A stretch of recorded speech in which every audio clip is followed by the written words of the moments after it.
Alors plusieurs chrétiens à l'entente de ceci diront, ah mais la Bible dit que si tu confesses tes péchés, alors Dieu est fidèle et juste pour te pardonner tous tes péchés et de te laver par le sang de son Fils Jésus-Christ. Alors il faut comprendre un certain nombre de choses sur la question du pardon ou sur la question de la confession. Numéro 1, allons sur le mot confession. La confession d'abord a une vertu thérapeutique qui n'a rien à voir avec le fait d'apaiser la colère de Dieu sur la personne qui a commis la faute. Entendons-nous bien. Dans la repentance est une activité psychologique, dans la confession je veux dire, dans laquelle celui qui croit avoir fauté se remet en phase avec la vérité sur son identité. Parce qu'en réalité, le mot confession vient du mot grec homologia, qui ne veut pas dire le mal qu'on a fait, mais parler de commun accord avec quelqu'un. C'est-à-dire que Dieu, par exemple, dit de toi, qui est convaincu que tu es pécheur. Dieu dit dans 2 Corinthiens chapitre 5, que nous avons lu verset 21, que Jésus qui n'a connu aucun péché, Dieu l'a fait devenir ton péché, afin que toi, tu deviennes la justice de Dieu en Christ.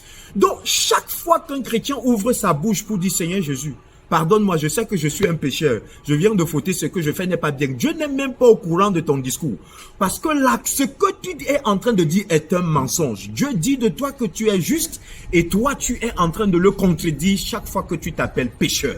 Alors, la confession, c'est réclamer son identité au milieu de sa faute. Ce que je viens de faire n'est pas à l'image de qui je suis en Christ. Donc, à la réalité, l'aspect psychologique de la confession est que si tu réussis à garder de vue le fait que Christ est devenu ton péché, et en devenant ton péché, toi, tu es devenu la justice de Dieu, et que tu gardes cela en vue, tu te rendras compte que les erreurs dans lesquelles tu tombes tout le temps aujourd'hui, tu seras en train de tomber dans ces fautes de moins en moins. Parce que quand tu acceptes ce que Dieu dit que tu es, et que tu te vois tel qu'il te dit que tu vois, et tel qu'il te dit ce qu'il dit que tu es, tu te rendras compte que tu auras une vie de perfection qui sera en train d'aller de gloire en gloire, de perfectionnement en perfectionnement. C'est de cela qu'il s'agit dans l'évangile. Il est question d'apprendre à garder ses yeux sur Christ, sur qui il est pour nous et ce qu'il a fait, et de moins en moins sur ce que nous ne pouvons pas faire, et sur là où nous avons failli dans quelque chose, dans notre devoir.